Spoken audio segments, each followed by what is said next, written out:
Monday session. Shut up, pizza, big up, post choco, lever. I'm Italian Linux. This man, cheese, saka. Kune vanotodhipisa saka zvekuti vakanzisaka vobva vatiwo saka. Kune imwe saka inozvimbisa zvekuti ukaudzwa kuti wazvimba unoti saka yesaka ine saka, but saka yesaka imwe inoumba daka. Saka yepakati pemavende, saka yesaka imwe, saka yemutserendende. Saka inodziya ndikendenge, saka yekuti ukataura autemeke. Saka yekamwana kakanaka uchitaura nako mazino moto kachipaka. Kune imwe saka inotaura rafu, saka yesaka yekuti unopiwa manafu. Saka yakataurwa nadhafu asi udzajatuwero kuti ndakuita rafu.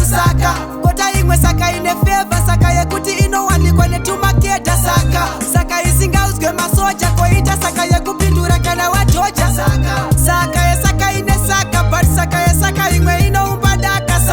Saka yepakati pemavende, saka yesaka imwe, saka yemutserendende. Saka inodziya ndikendenge, saka yekuti ukataura autemeke. Saka yekamwana kakanaka uchitaura nako mazino moto kachipaka. Kune vanotodhipisa saka zvekuti vakanzisaka vobva vatiwo saka.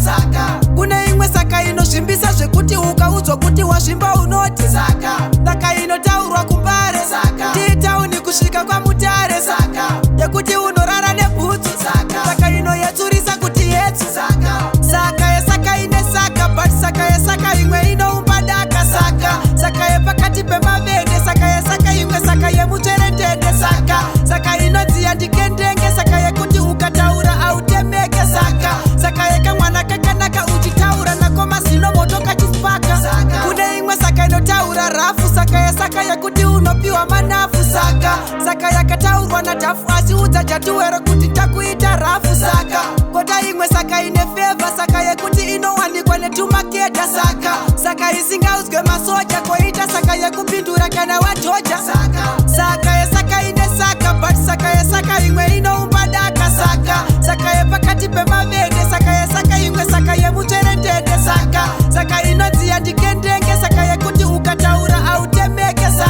Saka yekamwana kakanaka uchitaura nako mazino moto kachipaka.